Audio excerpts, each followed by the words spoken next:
I don't believe in the Pizzagate conspiracy, that there's an underground. However, I do think that there is real evil at the upper levels that we've been engaging in, and all of us dupes out in the center of the country are like, oh no,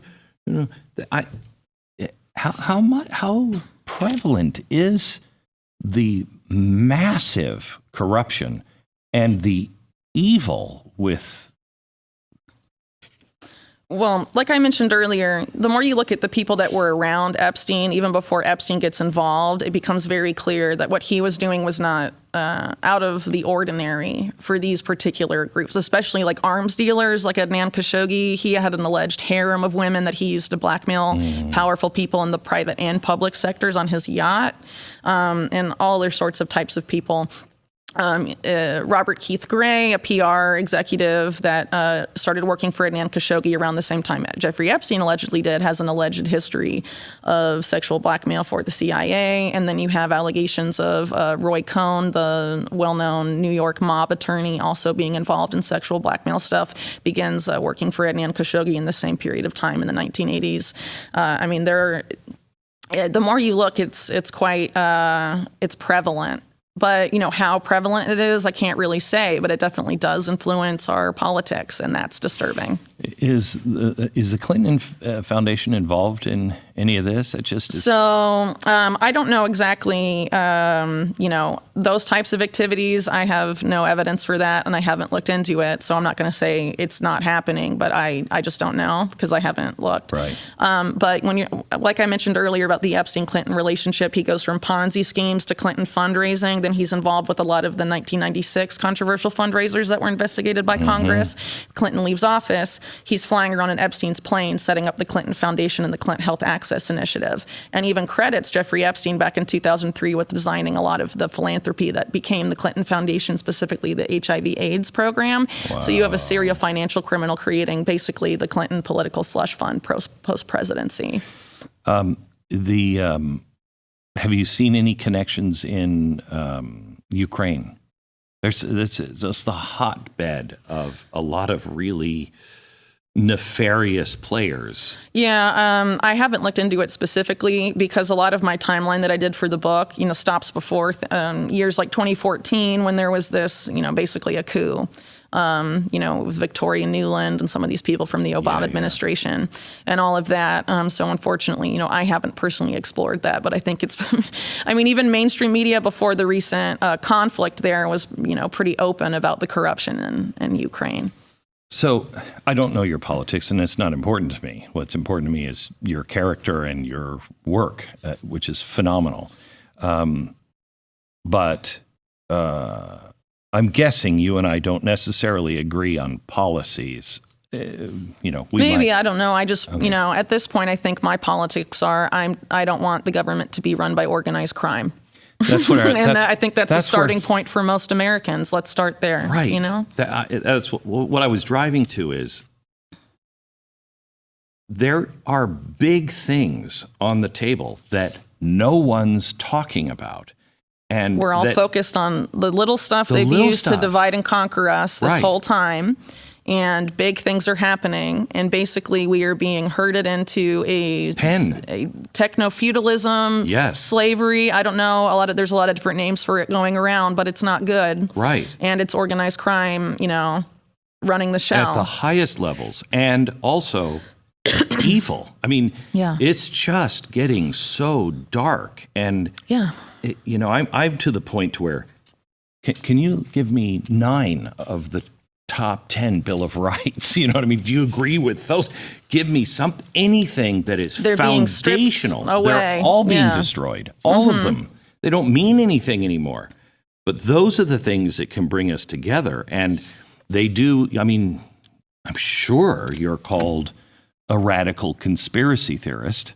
There's a difference between conspiracy theory and conspiracy facts. Sure. So I would call you conspiracy fact purveyor. Yeah, I guess so, because conspiracy is a real crime, and it's happening, and it's been happening. Right. And, a lot of us are sort of fed this, when we're in school and stuff, sort of this naive, I guess you could call it a fairy tale version of history where there's no corruption, everything's fine, the mob disappeared decades ago, nothing to see here, but that's not the real history of this country. Tell me, before we leave Epstein, tell me why Maxwell's alive.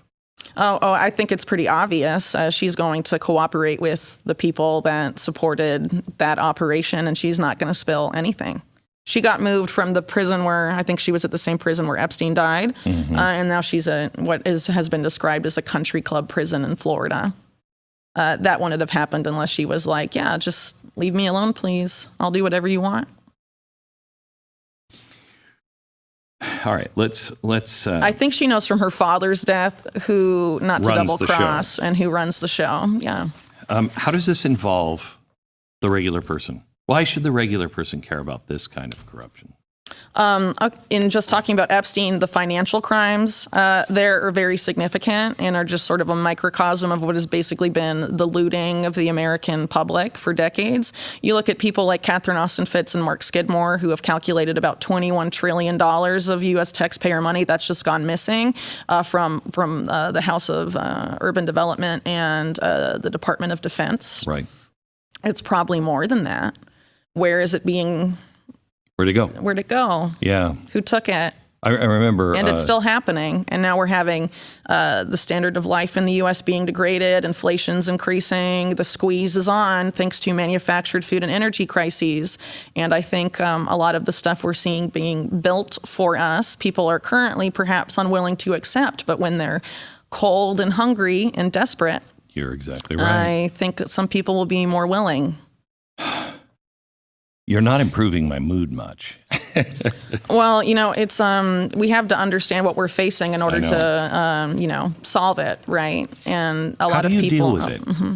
I've been ringing this bell for almost 20 years now, and saying, "Wake up, pay attention, look what's happening," and it just keeps getting more and more obvious. And at times, there are times you're just like, how do you deal with it?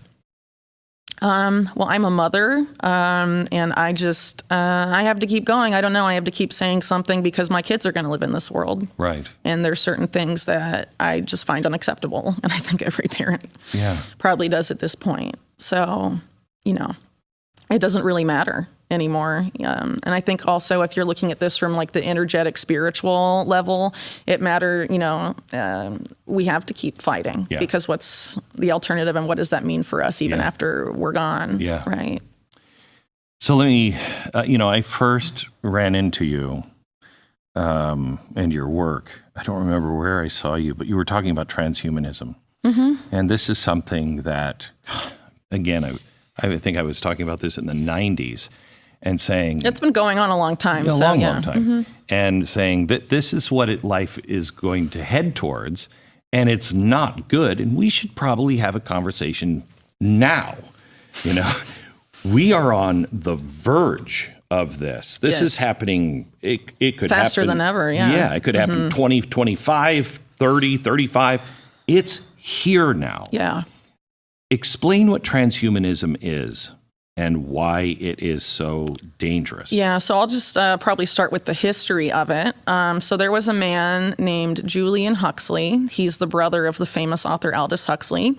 He was president of the British Eugenics Society. The United Nations is created after World War II. He is put in charge of UNESCO. In writing his vision for UNESCO, Julian Huxley says about eugenics, we need to make the unthinkable thinkable again. 10 years later, he coins the term transhumanism in a book called... Did he read his brother's work? I'm sure, actually, that Aldous Huxley's work was influenced by the type of social milieu he inhabited, which would include his brother. And, sort of those intellectual circles where both of them grew up, right? Okay. This is the British aristocracy, and really a lot of the idea of eugenics going back to Francis Galton and, Darwinism and all of that, it seems to sort of emanate from there. Fabian socialists and all of that. Yes. So in a book in 1957, I believe, called New Bottles for New Wine, something like that, Julian Huxley coins the terms transhumanism and talks about how the new eugenics is going to be merging man with machine.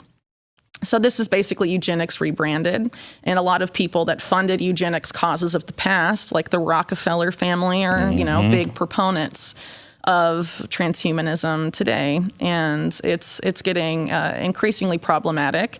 I would say, if you look, for example, at the new head of the FDA, who very few people have bothered to look into, Robert Califf, he's a former Google Health executive.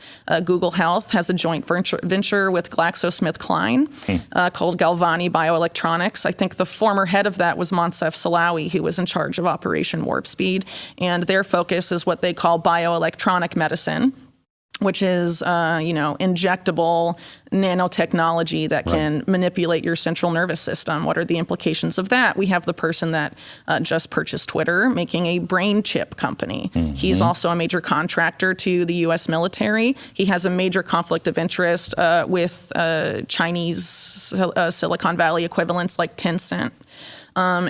He says, and I love this, he says, that's one of the reasons why I want to get off the planet. He says his work is to find a way to compete against the transhumanistic, folly. You don't believe that at all? I don't buy it. No. Okay. If you look at that company, they had animal trials. Many of the monkeys that was tested and died after the brain chip was put in. If that were my company, I would reformulate everything or shut it down if it was going to kill that many animals. But it's already moved into human trials. I mean, even though it's killing all the monkeys. Well, it killed many monkeys. I forget the exact number, but a significant portion. This is where it gets frightening. Well, it's tied up with depopulation, right? You have this being sort of the new path of eugenics. And so, I don't think these people ultimately care about, how many people are left, right? Smart and right. Well, eugenics is... you.